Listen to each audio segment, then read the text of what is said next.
Yes, welcome back to the MKO Pugilism Boxing channel where we talk all things boxing. Remember to like, subscribe, hit the bell notification, put it on all so you get notified of all the latest content as and when it drops.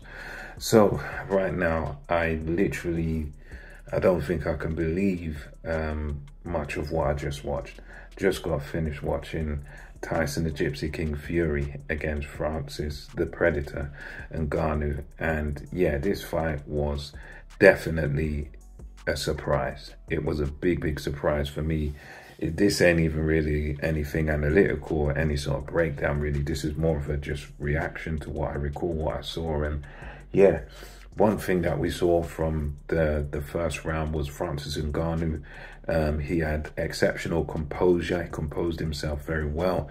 You could tell that much against the sort of common, the consensus coming into this, Francis Ngannou needs to get onto Fury's chest. He needs to get in there, get stuck in, a bit of bobbing and weaving, get onto Fury's chest, get close and hurt him from the inside, and that's his chance. He's got to land one lucky shot, etc., etc. But Ngannou came with a completely different style. You know, his style was very sort of slow, composed, relaxed. He was in the ring like he'd been in that ring before. He did not look out of place in the ring. He looked in character. He looked ready to go, and he composed himself very well in the first round.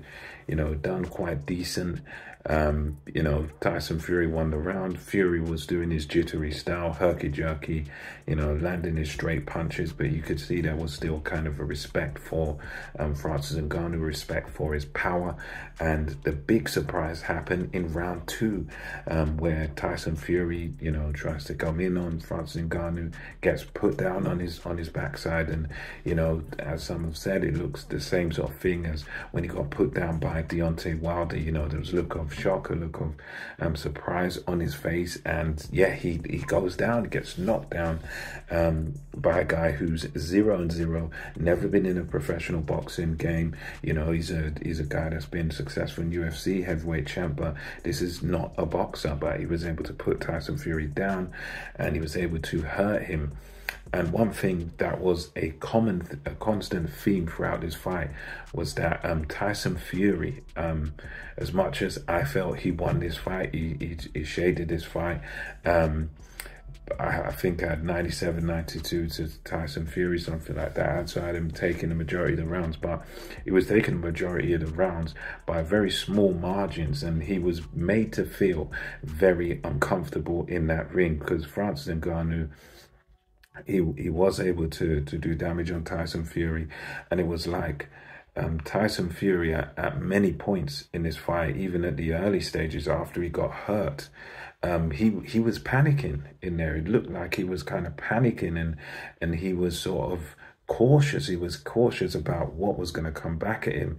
He didn't seem relaxed in there. He seemed quite jittery. He seemed like he wasn't really in much of a rhythm. Whereas Francis Ngannou, for me, he was like that sort of one step behind Tyson Fury, and because of Fury's sort of superior speed and movement and everything. But of the two guys, you wouldn't think that this was Francis Ngannou's professional debut. So he looked calm.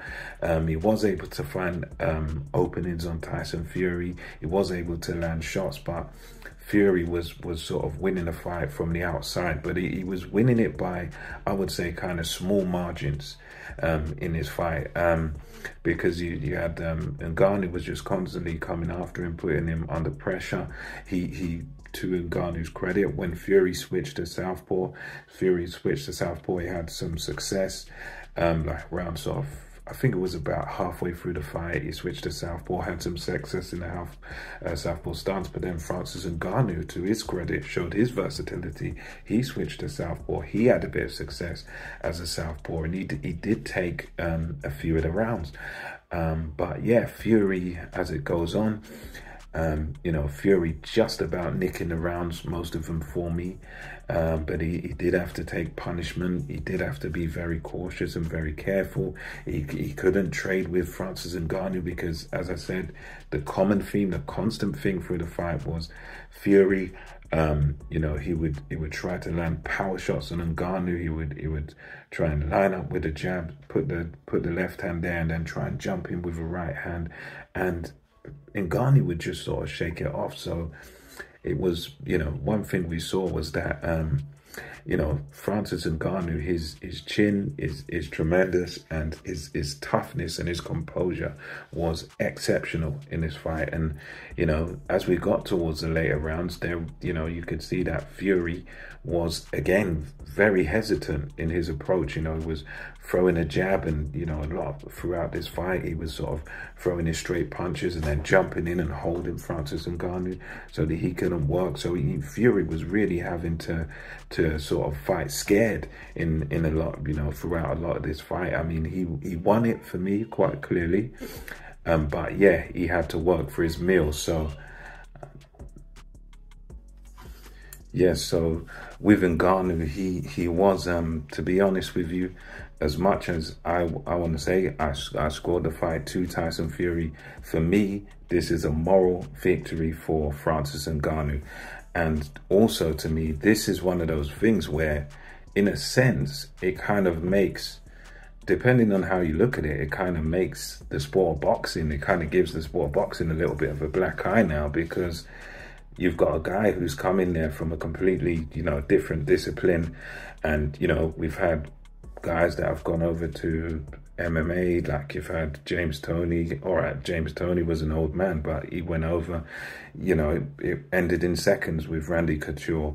And you've got a guy now who's come over from that discipline into our discipline, a prime athlete in Francis Ngannou, no real boxing experience. And the fact that he's been able to go the distance with a guy who they're ranting and raving about, saying, oh, I'm better than Muhammad Ali, I'm this, I'm that, oh, well, he's the greatest ever, and he would have been good in any era, to even get to points with a former UFC fighter, when that you know, you've got this great boxing background and you're the so-called lineal champion.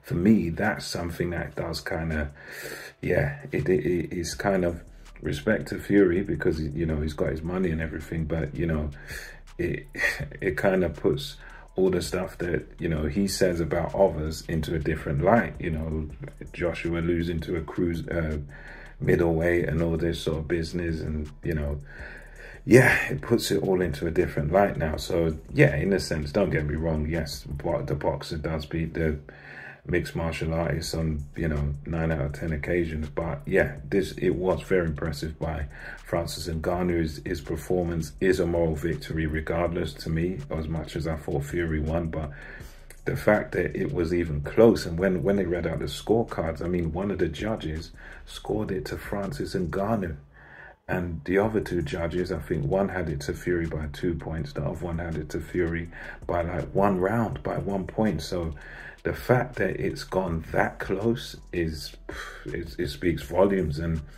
you know, maybe Fury's a bit rusty, I don't know, but one thing I do know is that Alexander Usyk, he was there ringside, and, you know, all those boxing legends were there ringside. And I think Alexander Usyk now will be licking his lips thinking, you know what, Tyson Fury, I've got you now, because they're all trying to go on about Usyk's performance, and it was bad against Daniel Dubois, and Daniel Dubois got robbed. But for you to go to split decision against a UFC heavyweight champion, and you're the lineal champion, it's not looking good, not looking good at all. So yeah, a bit of a black eye for Tyson Fury. He had to go through hell to actually win this fight. It was a fight everyone was sure he would win. Everyone was sure he would smoke Francis Ngannou. That didn't happen. Francis Ngannou gave a brilliant account of himself, great composure. And I'll tell you something, you know, if it's anyone less than Tyson Fury in there against Francis Ngannou, they could be in trouble. So to me, based on what I've seen, although he's a novice, he's got things to work on. He's not perfect, but his composure's there, his punching power's there, his patience is there.